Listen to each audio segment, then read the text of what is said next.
Welcome to science gamma. এখন আমরা solve করব মডেল কোশ্চেন পেপার 14। তার আগে WBH এর যাদের টেস্ট পেপার যারা কিনোনি তাদের জন্য 14 এর কোশ্চেনগুলো একটু দেখিয়ে নিচ্ছি। এর মধ্যে যে কোশ্চেনগুলো সার্কেল করা আছে ওই ম্যাথগুলো সলভ করা হবে।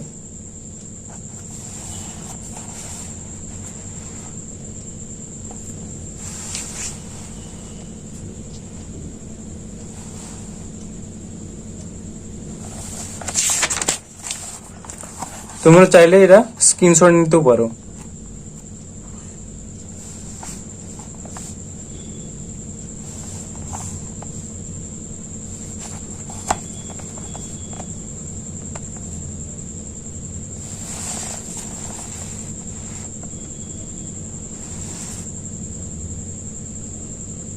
চলো এবার শুরু করা যাক। ফার্স্ট হচ্ছে একের দাগের তিনেরটা। একের দাগের তিনেরটা কি আছে না, 1 গ্রাম ম্যাগনেসিয়াম এবং 1 গ্রাম সালফার এর বিক্রিয়ায় উৎপন্ন MgS এর পরিমাণ তাহলে 1.3। তাহলে কি বিক্রিয়াটা আমাদেরকে লিখতে হবে। এটা যেহেতু শর্ট প্রশ্ন তোমাদের বোঝানোর জন্য বিক্রিয়াটা লিখছি। Mg+S থেকে কি হয় MgS। তাহলে Mg এখানে কত গ্রাম হচ্ছে, ম্যাগনেসিয়াম হচ্ছে 24 থেকে MgS পাচ্ছি 24 প্লাস সালফারের 32 সমান কত হয় 56। সালফার 32 গ্রাম। দেখো এখানে দেওয়া আছে 1 গ্রাম ম্যাগনেসিয়াম এবং 1 গ্রাম সালফার এর বিক্রিয়া এত গ্রামের পরিমাণ MgS এর পরিমাণ। তাহলে এখানে দেখো সালফারের পরিমাণটা 32, ম্যাগনেসিয়ামের পরিমাণটা হচ্ছে 24। এই ধরনের যখন অঙ্ক থাকবে, দেখো এটার 1 গ্রাম নিয়েছে এটার 1 গ্রাম নিয়েছে, বলছে এটা কত পাবো। এরকম ধরনের যখন প্রবলেম থাকবে তখন কি করতে হবে, কোনটা ধরবে, 24 গ্রাম ম্যাগনেসিয়াম নিয়ে বিক্রিয়াটা করবে না সালফারটা নিয়ে। অবশ্যই যে অ্যামাউন্টটা বেশি থাকবে সেইটাকে নিয়ে বিক্রিয়া করতে হবে। তাহলে 32 গ্রাম সালফার থেকে পাই আমরা কত 56 গ্রাম ম্যাগনেসিয়াম, 1 গ্রাম সালফার থেকে পাবো 56/32। আর কোশ্চেনে কত দিয়েছে, একই দিয়েছে। 56/32 করলে আমরা কত পাবো, জাস্ট তোমরা ভাগ করে দেখবে, ভাগ করলে পাবে 1.75 গ্রাম। এটা হচ্ছে তার মানে সি এরটা হচ্ছে অ্যান্সার। এটা অবশ্যই মনে রাখবে, যখন এরকম ধরনের বিক্রিয়া থাকবে যেটা বেশি থাকবে সেই পরিমাণটাকে নিয়ে বিক্রিয়া করব। চলো এরপর হচ্ছে 3 এর দাগে, এরপর 2 এর দাগে 4 এরটা। 2 দাগে 4 এরটা কি আছে, টি কে উষ্ণতায় 800 mm Hg চাপে কোনো গ্যাসের আয়তন 880 সেমি3 হলে ওই তাপমাত্রায় কোন চাপে আয়তন 100 সেমি3 হবে। তাহলে 2 এর দাগে 4। তাহলে এখানে কি বলেছে না, টিটা আছে কনস্ট্যান্ট আছে, তার মানে P1 সমান কত দেওয়া আছে, P1 সমান আছে দেওয়া 800 mm Hg, V1 সমান দেওয়া আছে 80 সেমি3, P2 তো বের করতে বলছে, আর V2 সমান কত না 100 সেমি3। টেম্পারেচার কনস্ট্যান্ট হলে কি হয়, বয়েলের সূত্র। তাহলে বয়েলের সূত্র অনুযায়ী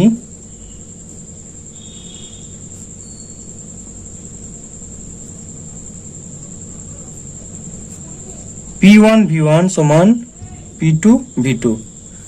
আমাদের দরকার P2, তাহলে ইমপ্লাইজ P2 সমান P1 V1 divided by V2 সমান P1 এর মান 800 ইন্টু V1 এর মান 80 ডিভাইডেড V2 এর মান 100। দুটো শূন্য কেটে গেল। তাহলে কত পাচ্ছি, সমান 640 mm Hg। এটা অ্যান্সার। এরপর 3 এর দাগের 2 এরটা কি আছে না, একটি 10 লিটার পাত্রে 2 গ্রাম H2 এবং 4 গ্রাম CH4 আছে। বদ্ধ পাত্রটির উষ্ণতা 27 ডিগ্রি সেন্টিগ্রেড হলে পাত্রের অভ্যন্তরীণ চাপ কত। তাহলে দেখো 2 গ্রাম H2 সমান 2 মোল H2 সমান 1 মোল H2। কেন না, যেহেতু H2 এর মোলার ভর সমান 2 গ্রাম পার মোল, তাই তো? H2 তো 2 গ্রাম পার মোল। তারপর কি আছে না 4 গ্রাম CH4, 4 গ্রাম CH4 সমান 4/16। কার্বনের কত 12, আর H4 মানে 12 আর 4 16, তাহলে 4/16 মোল H2 সমান 0.25 মোল CH4। যেহেতু CH4 এর মোলার ভর সমান 16 গ্রাম পার মোল। এবার লিখো যে অতএব সিলিন্ডারে অবস্থিত গ্যাসের মোট মোল সংখ্যা তাহলে কত হবে, দুটোকে যোগ করব। তাহলে অতএব সিলিন্ডারে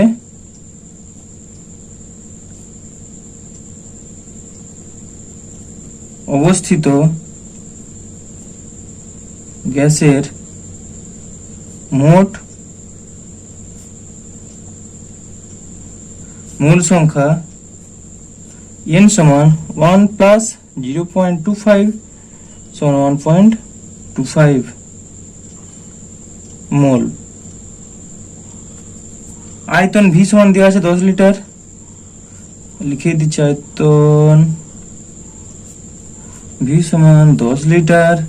উষ্ণতা কত দেওয়া আছে, উষ্ণতা T সমান 27 প্লাস 273 সমান 300 কে। অভ্যন্তরীণ চাপটা বের করতে বলেছে, অভ্যন্তরীণ চাপ P সমান জিজ্ঞাসা চিহ্ন, যেহেতু লিটারে আছে তার মানে আর এর মানটা আমরা বসাবো 0.082 litre atmosphere mole inverse kelvin inverse দিয়ে। এবার এটা থেকে জাস্ট সূত্রটা লাগাবো, যে আমরা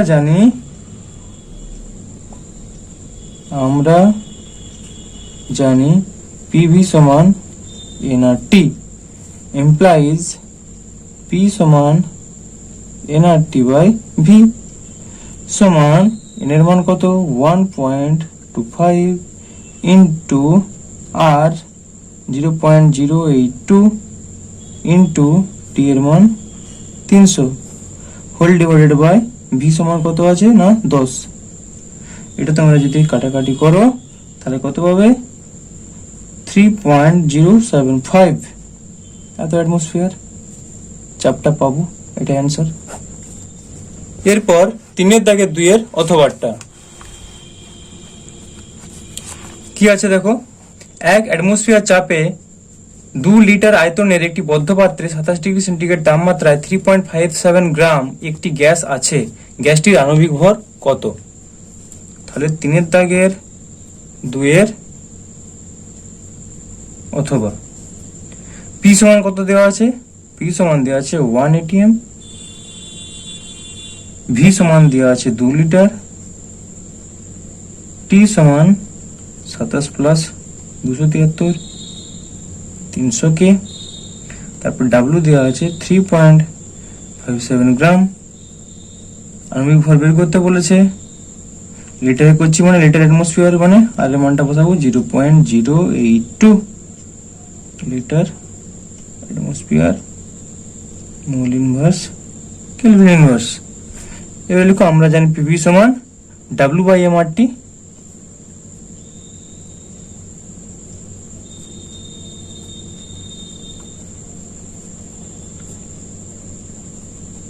implies M সমান WRT divided by PV সমান জাস্ট মানগুলো পুট করব 3.57 ইন্টু P এর মান হচ্ছে 1 ইন্টু T এর মান 300 ডিভাইডেড বাই P W এটা RT ছিল, আচ্ছা আর এর মান 0.082, পিটা নিচে এটা আর ছিল সরি, তাহলে P এর মান কত 1 ইন্টু V এর মান 2। তাহলে মানগুলো বসালে আমরা দিয়ে কাটাকাটি যদি করি তাহলে এটা আমরা পাবো 43.91। তার মানে আণবিক ভরটা হচ্ছে 43.91 বা 44 বলতে পারো প্রায়।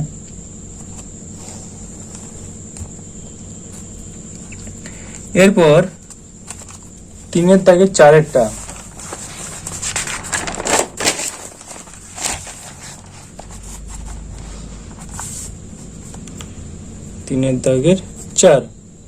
কি আছে দেখো, অসীম দূরত্ব থেকে একটি 10⁻² কুলম আধানকে তড়িৎ ক্ষেত্রের কোন বিন্দুতে আনতে কৃতকার্যের পরিমাণ 2.2 জুল, ওই বিন্দুর তড়িৎ বিভব কত? তাহলে কি দেওয়া আছে দেখো, এত কুলম আধানকে, তাহলে কিউ সমান দেওয়া আছে 10⁻² কুলম, ডাব্লিউ সমান দেওয়া আছে ওয়ার্কটা 2.2 জুল, ভিটা বের করতে বলেছে। আমরা জানি, তাহলে লিখো আমরা জানি ডাব্লিউ সমান কিউভি, তাই তো, ডাব্লিউ সমান কিউভি, ইকুয়েশনটা জাস্ট বসাবে, এখান থেকে ভি পাবো, ভি সমান ডাব্লিউ বাই কিউ সমান ডাব্লিউর মানটা কত 2.2 ডিভাইডেড বাই 10⁻², কিউ এর মান, এটা যদি তোমরা ভাগ করো তাহলে কত পাবে 220 ভোল্ট, এটা অ্যান্সার।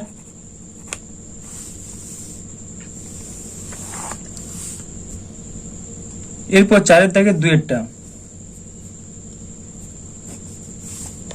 4-এর দাগে 2-এরটা কি আছে দেখো, পর্যাপ্ত পরিমাণ শুষ্ক কলিচুনের সঙ্গে 10.7 গ্রাম অ্যামোনিয়াম ক্লোরাইডের বিক্রিয়ায় কি পরিমাণ অ্যামোনিয়া উৎপন্ন হবে? তাহলে তোমাদেরকে লিখতে হবে যে বিক্রিয়ার সমীকরণটি হলো, তারপর 2NH4Cl প্লাস CaOH এর whole 2 CaCl2 plus 2NH3 plus 2H2O, এটা কত পাচ্ছি 2NH4Cl, তাহলে 2 অফ 14 প্লাস হাইড্রোজেনের 4 একে 4 প্লাস Cl এর 35.5 সমান, এটা পাবো আমরা 107 গ্রাম। আর এখানে NH3 কত আছে 2 ইন্টু 22.4 লিটার। এবার ঐকিক নিয়ম করবো আমরা, তাহলে লিখো যে 107 গ্রাম NH4Cl থেকে NH3 উৎপন্ন হয় 2 ইন্টু 22.4 লিটার। 1 গ্রাম NH4Cl থেকে NH3 তাহলে পাবো 2 ইন্টু 22.4 ডিভাইডেড বাই 107। কোশ্চেনে কত আছে না 10.7, 10.7 থেকে পাবো 2 ইন্টু 22.4 ইন্টু 10.7 ডিভাইডেড বাই 107। এটা যদি কাটাকাটি করো তাহলে তোমরা পাবে 4.48 এত লিটার, এটা অ্যান্সার। এরপর 4-এর থেকে 2-এর অথবাটা, 12.8 গ্রাম অ্যামোনিয়াম নাইট্রাইটকে উত্তপ্ত করলে কত গ্রাম নাইট্রোজেন উৎপন্ন হবে? তাহলে একই রকম বিক্রিয়ার সমীকরণটি হবে, এটা লিখলে দিয়ে এবার করো NH4 NO2 থেকে পাবো N2 প্লাস 2H2O, এটা বের করবো নাইট্রোজেনের 14 প্লাস 4 প্লাস 14 প্লাস 32 সমান 64 গ্রাম। এখানে এটা কত পাবো নাইট্রোজেনটা 14 দুগুণে 28 গ্রাম, তাহলে লিখো যে 64 গ্রাম NH4 NO2 অ্যামোনিয়াম নাইট্রাইট থেকে নাইট্রোজেন পাওয়া যায় 28 গ্রাম,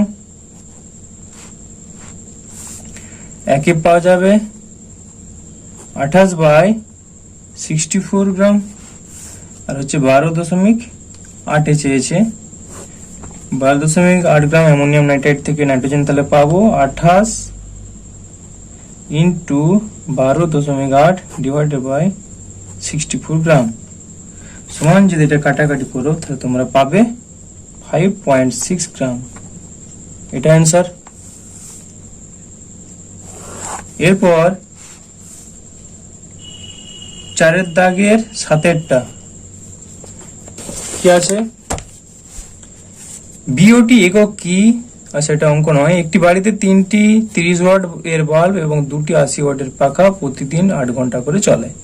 30 দিনে ওই বাড়িতে কি পরিমাণ বৈদ্যুতিক শক্তি খরচ হবে? তাহলে ব্যয়িত তড়িৎ শক্তি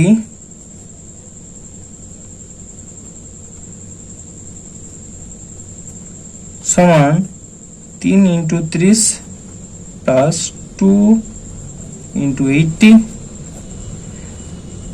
8 × 30, 8 ঘন্টা করে চলছে 30 দিন, সমান এটা গুণ করবে 3 × 9 90 প্লাস 2 × 8 16 160 গুণিত 8 মানে একবার করে দাও, 3 × 8 24 240 সমান 0 9 6 15 5 1 1 250 × 240। এটা গুণ করলে তোমরা পাবে